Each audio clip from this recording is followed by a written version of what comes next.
Hey guys, a big welcome to our channel. কৃষাবের birthday part 1 celebrate করার পর আজকে আমি নিয়ে চলে এসেছি পার্ট 2। যদিও বা ভিডিওগুলো দিতে খুবই দেরি হয়ে যাচ্ছে আমার, কিন্তু কি করব বলো, বিজি লাইফে একা রাতে কিছু করতে গেলে কিন্তু এরকমই হয়। তোমরা শুধু আমার পাশে থেকো তাহলেই হবে। তো গাইজ দেখো, সকাল সকাল কিন্তু সোনামণি কৃষাবের জন্য এই গিফটটা নিয়ে চলে এসেছিলো। হ্যাঁ, আর তারপরে কিন্তু আমি ও কৃষাবের জন্য সকাল সকাল স্নান করে একটু পায়েস রান্না করে ঠাকুরের কাছে দিয়ে তারপরে দুপুরের দিকে এভাবে থালা সাজিয়ে নিজের হাতে রান্নাবান্না করে কৃষাবের জন্য মানে এইভাবে একটা আশীর্বাদ পর্বের আয়োজন করেছিলাম, যেখানে ছিলেন বাড়ির সব বড়রা আর কৃষাবকে আশীর্বাদ করছিলেন। আর কৃষাবের জন্য এই মিনি ছোট্ট কেকটাও কিন্তু মাম্মার তরফ থেকে কৃষাবকে দেওয়ার ছিল, আর কৃষাব যেটা কিনা এখন কাটিং করবে। তো এখানে সবাই একে একে কৃষাবকে আশীর্বাদ করছে। যদিও বা রাতে একটা বড় বিগ জায়ান্ট কেক তোমরা এর আগে ভিডিওতেও দেখেছো, শুধু কেকটা আনবক্সিং করা আমি তোমাদের সাথে শেয়ার করেছিলাম। তো ওই বড় কেকটা কিন্তু রাতে কাটবে, আর এখন কিন্তু ও এই ছোট কেকটাই কাটবে। ছোটো কেকটা বেশ কিউট, আর ডিজাইনটাও দেখতে পাচ্ছ, হাই ফাইভ লেখা রয়েছে। তো যাই হোক, এখানে বাড়ির সব বড়দের কাছ থেকে আশীর্বাদ একে একে কৃষাব নিয়ে নিচ্ছে।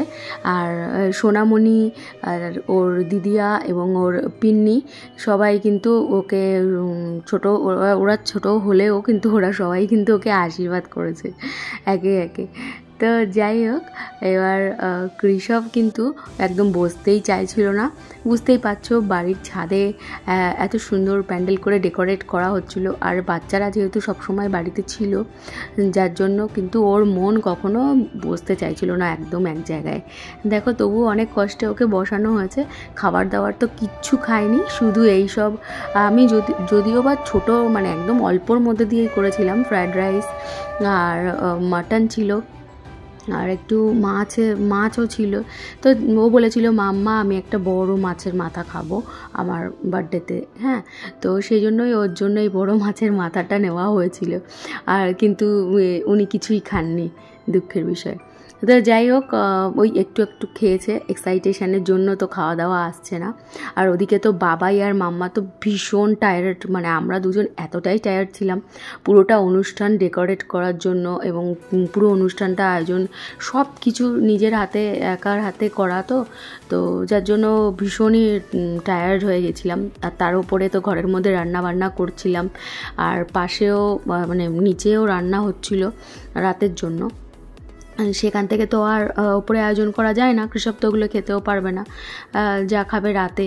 তো সেই জন্য ঘরোয়াভাবে ওর জন্য রান্না করা। আর এই গিফটটা কৃষাবের পাপা কৃষাবকে দিয়েছে ওর 5th বার্থডে পারপাসে, এই ব্রেসলেটটা। তো এবার ওদের ফাইনাল কেক কাটিং হচ্ছে। তো কেক কাটিং এর সময় বাচ্চারাই মানে ও যাদের সঙ্গে সবসময় খেলা করে, আর তাদের সঙ্গে স্পেশালিভাবেও কেক কাটিং করেছে। আর এদিকে দেখো, এই যে থালাটা পুরো একদম ভর্তি করা রয়েছে, ওগুলো কিন্তু কৃষক মানে একদম অল্প খেয়েছে। তোমরা সবাই জানবে যে বাড়িতে কোনো অনুষ্ঠান করলে কিন্তু বাচ্চারা একদমই খেতে চায় না, মায়েদের যেহেতু ধ্যান উঠে যায় বাচ্চাদের থেকে, তো ওরা তো একদম সেই সুযোগের সদ্ব্যবহার করে আর কিছুই খাওয়া দাওয়া করতে চায় না। তাই এখানে আমাদের বাড়ির সবাই রয়েছে, মা, মাসি, তারপরে কাকিমা এসেছিলেন, সবাই রয়েছে এখানে। যাই হোক, তো এখানে কৃষাণু আর আমি কৃষাবকে একটু কেক খাইয়ে দিলাম। আর রাতের জন্য তো কৃষাব ভীষণ এক্সাইটেড। গাইজ, তোমরা রাতের ব্লগটা এর পরের ব্লগেই দেখতে পারবে, তো একটু ওয়েট করো, তাহলেই সব কিছু তোমাদের সাথে শেয়ার করব।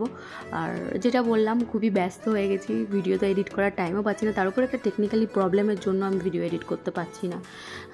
তো আশা করি তোমরা সবাই বুঝতে পারছো ব্যাপারটা, আর সাথে থাকবে, পাশে থাকবে। আর স্পেশালি এই ব্লগগুলো বানানো কৃষক বড় হয়েও দেখতে পারবে। আর সবচেয়ে বড় গেস্ট আমাদের এসেছিল কিন্তু শিবাং, আর শিবাং দিনের বেলায় এসেছে, কারণ ও কিন্তু রাতে আসতে পারবে না। আর ফাইনালি আমাদের গেটটা এভাবে সাজানো হয়ে গেছে। আর এই যে ঘরের ভেতরেও এই যে সাজানোটা কমপ্লিটলি আমি তোমাদেরকে পুরো লুকটা দেখিয়ে দিচ্ছি। আর বাইরে দিয়ে এই যে আমাদের সিঁড়িটা, এখান দিয়ে উঠে গিয়ে ওপরেই অনুষ্ঠানের আয়োজন করা হয়েছে। তো সিঁড়িটা এইভাবেই সাজানো হয়েছে। দেখো বেশ খোলামেলাভাবেই মানে আমি স্পেশালি অনেক দিন ধরে ভাবছিলাম ছাদে এসে যে ছাদটা অনেক ফাঁকা, তো এইখানে কিন্তু এই বার্থডে সেলিব্রেট করাই যায়। শুধু একটু গরমে কষ্ট হচ্ছে, তাছাড়া কিন্তু কোনো অসুবিধা হয়নি। কৃষা এখানে নিজের হাতে নিজের বার্থডে বেলুনগুলো ফোলাচ্ছে। তো গাইজ টাটা, দেখা হচ্ছে নেক্সট ব্লগের সাথে থেকো।